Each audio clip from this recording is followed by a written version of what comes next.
السلام علیکم ورحمۃ اللہ وبرکاتہ۔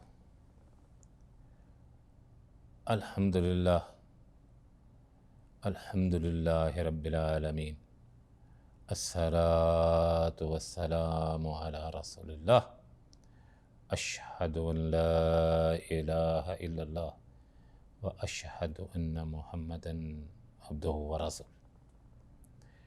اس مختصر سی گفتگو میں ہم گزارش کریں گے کہ عید کی نماز کا حکم کیا ہے۔ پہلی بات ہے کہ اللہ کے نبی صلی اللہ علیہ وسلم عید الفطر پڑھنے کے لیے گھر سے نکلتے تو کچھ کھا کے نکلتے۔ اگر آپ کھجور کھاتے تو وطر کھاتے، 1 3 5 اس کو وطر کہتے ہیں، یا کوئی میٹھی چیز کھا کے نکلتے اور راستے تبدیل کرتے۔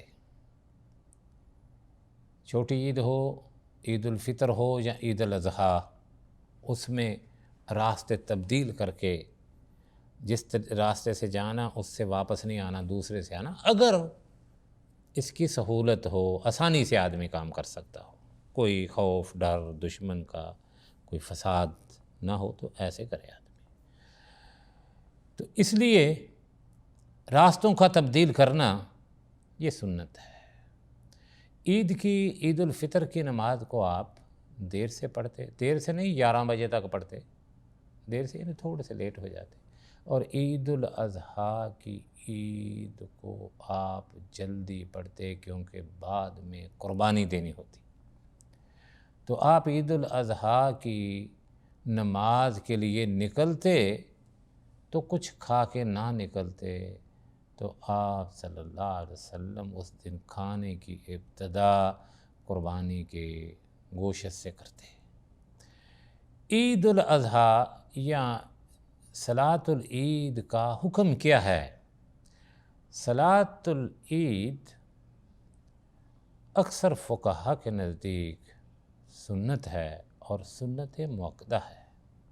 اللہ کے نبی صلی اللہ علیہ وسلم نے فرمایا کہ عید خوشی کا دن ہے، اس میں کھایا پیا جائے اور اپنے رب کی تعریفیں بیان کی جائیں،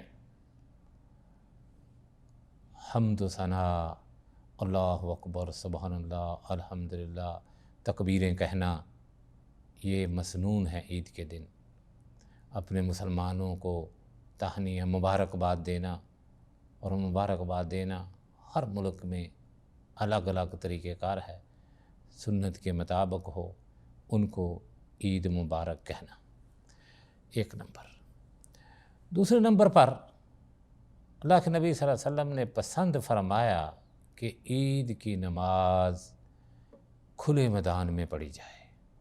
بعد نے اس میں حکمتیں بیان کی ہیں کہ اگر مسلمان اس کو کھلے میدان میں پڑھیں گے، اگر اس شہر میں، اس بستی میں، اس گاؤں میں، دیہات میں کافر ہوں، تو وہ جب مسلمانوں کو دیکھتے ہیں جاتے ہوئے، پھر آتے ہوئے رستے بدل کر، ان میں رعب طاری ہو جاتا ہے۔ جب ایک میدان میں اللہ کی تعریفیں بیان ہو رہی ہیں، ایک تو اللہ کریم خوش ہوتا ہے کہ میرے بندے آج میرے لیے، میری عبادت کے لیے نکلے ہیں، اور دوسرا کافر جلتے ہیں اس سے، یہ بھی اچھی بات ہے۔ مسلمان میدان میں نکلیں، تکبیریں کہتے ہوئے واپس آئیں، تکبیریں کہتے ہوئے جائیں، اللہ کے حمدیں کہتے ہوئے واپس آئیں۔ یہ ہے عید الاضحیٰ کے احکام۔ تو اسی طرح بعض لوگ کہتے ہیں کہ ہم نے بچوں کا عقیقہ کرنا ہے، کیا ہم قربانی بھی کر لیں، ایک ہی جانور میں عقیقہ بھی کر لیں؟ ایسے بات نہیں ہے بھائی۔ بات یہ ہے کہ عقیقہ الگ عبادت ہے، قربانی الگ ہے، دونوں کی آپس میں آمیزش نہیں ہو سکتی۔ تو اس لیے قربانی کرنی ہے یہ بھی سنت ہے، عقیقہ کرنا یہ بھی سنت ہے۔ اگر دونوں کی استطاعت نہ ہو تو کوئی بھی نہ کرے، گنہگار نہیں ہوگا، بس اجر سے محروم ہو جائے گا۔ اسی طرح بعض لوگ یہ کہتے ہیں کہ میں اپنے والد جو وفات پا چکے ہیں، والدہ، ان کے لیے میں قربانی کر سکتا ہوں۔ یہ بھئی عبادت ہے تو عبادت میں دلیل ہونی چاہیے۔ اللہ کے نبی صلی اللہ علیہ وسلم کی زندگی میں جب عید الفطر آئی، تقریباً 8 دفعہ آئی ہے، کیونکہ 2 ہجری میں رمضان فرض ہوا اور اس کے بعد 8 سال تک آپ عید الفطر مناتے رہے، عید الاضحیٰ منائی آپ نے۔ لیکن محترم بھائیوں، آپ کے لاڈلے اس دنیا سے جا چکے تھے، جن میں سے حضرت خدیجۃ الکبریٰ رضی اللہ تعالی عنہا بھی تھیں۔ آپ صلی اللہ علیہ وسلم کہتے بھئی ایک میری طرف سے قربانی ہے، ایک میری پیاری بیوی خدیجۃ الکبریٰ کی طرف سے ہے، لیکن ایسے نہیں کیا آپ نے فرمایا یہ میری طرف سے اور آل محمد کی طرف سے، اس طرح۔ لیکن کسی کا نام لے کر اس کے لیے قربانی دینا اللہ کے نبی اور اس کے 1,24,000 صحابہ سے ثابت نہیں ہوا۔ تو اس لیے قربانی کرنی ہے تو صرف اپنے رب کی رضا کے لیے اور اپنے لیے ثواب حاصل کرنے کے لیے۔ ہم بات کر رہے ہیں عید الاضحیٰ۔ عید الاضحیٰ افضل ہے کہ میدان میں پڑی جائے اور رستے بدل کر گھر سے جایا جائے اور واپس آیا جائے، اور اگر فرصت ہو آدمی کے پاس، گنجائش ہو، قرضے نہ ہوں، اور سب سے اہم ترین بات ہے کہ لوگوں کو نہیں بتاتے پھرنا کہ ہم نے اتنے ہزار کا دمبا لیا، اتنے ہزار کا چھترا لیا۔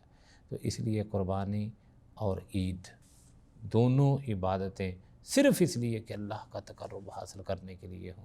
تو عید کے احکامات میں سے یہ ہے کہ عید میں کھلے میدان میں پڑے جائیں، اور 7 تکبیریں ہیں پہلی رکعت میں اور 5 تکبیریں ہیں دوسری رکعت میں، اور نماز کے بعد خطبہ سننا بھی سنت ہے، نصیحتیں سنیں اور ان پر عمل کریں۔ دعا ہے اللہ رب العزت ہمیں سنت پر عمل پیرا ہونے کی توفیق عطا فرمائے، اور اللہ رب العزت ہمیں عیدوں کے دن اپنے رب کی تعریفیں، حمدیں اور سنت کے مطابق خوشیاں منانے کی توفیق عطا فرمائے۔ وصلی اللہ علیہ وسلم۔